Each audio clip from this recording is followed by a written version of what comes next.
Well, I think Mapungubwe National Park is one of the 3 national parks that we have in the beautiful province of Limpopo. As you are aware, it represents the ancient kingdom of the Mapungubwe.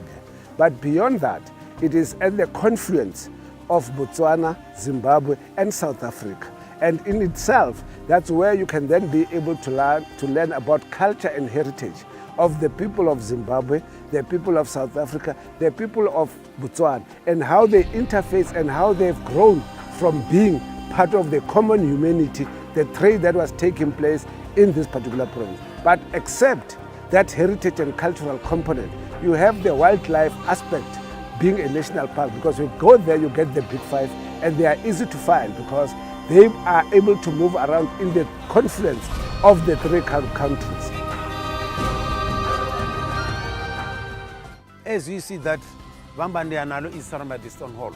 And that stone hall, I'm not quite sure exactly the year, but Vhembe was to be occupied by 1000 until to 1220.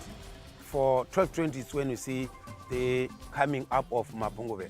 The wall itself, it was just built to defend themselves from wild animals. To go up the hill, you need to ask from the spirit of ancestors. You don't just go up the hill. For they believe, assume you go up on top of the hill without asking permission from the spirit of ancestors, people were to be punished. Some of them were ran mad, some of them become blind. That's why it was much more respected even when people confronting the hill. Some people, they have to bow their heads down to show a respect to their ancestors.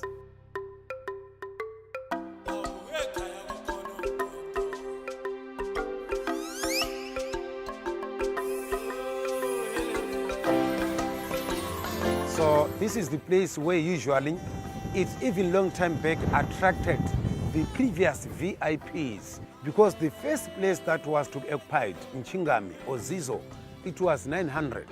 And people who occupied it, many of them were from the eastern side of Botswana, the Babirwa people.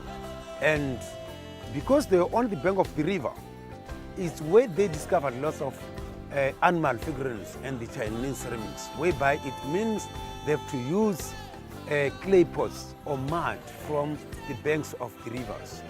That's why if you go to Zizo, there is lots of animal figurines. And it means because they were on the bank of the river, when floods came, those people were to be forced to be away from the river. Then they occupied Vhembe or K2 by 1000. K2 is the name that was given to the site by an archaeologist from German, Gardner and Canton. Understanding that Gardner, when doing excavation, he firstly excavated a small portion, he named it K1, later a huge portion, and he named it K2. Also at K2, they discovered that the king and livestock were to be situated in the center, being surrounded by the huts of commoners. That was the security of the king and the animals. 1220, when coming to occupy Mapungubwe, the hill Mapungubwe itself was just chosen for the good security of the king.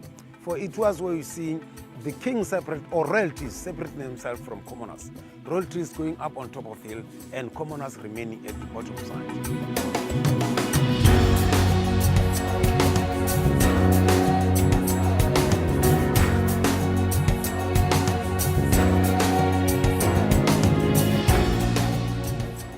This was the main entrance from the bottom side. And where you see the big hall down here, is where they discovered the palace of the king. And later the palace was to be shifted to the middle of the hill.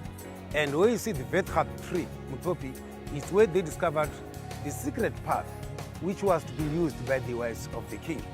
Only unlucky, a huge rock cracked and fell down and blocked the way. Meaning that people were coming from the bottom side, there was the guard or the security to direct people where to go, where not to go. For up on top of the hill, the king was not having only one wife. They might be 3, they might be 4. Exactly in which heart the king will be, the security will know it to direct people to the right place.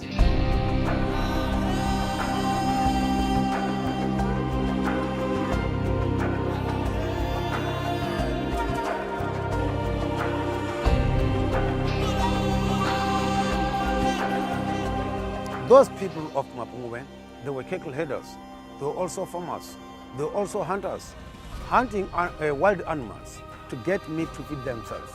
But by then ivory were to be taken to the Arabs and the Chinese. Lots of kingdomship in the north, like the Jojo kingdom, the Rose kingdom, the Kami ruins. Then they came later after the fall of Mapungubwe.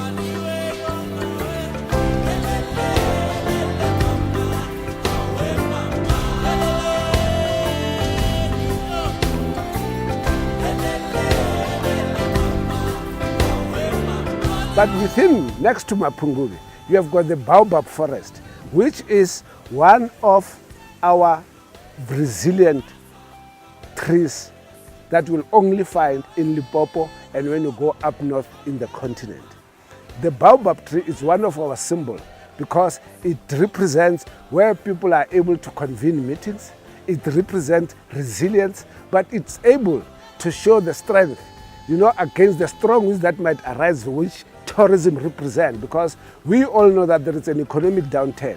But today, tourism is the only trade that you find that has been resilient, that is able to create employment, that is able to fight unemployment, and also create equality amongst all the people of the province.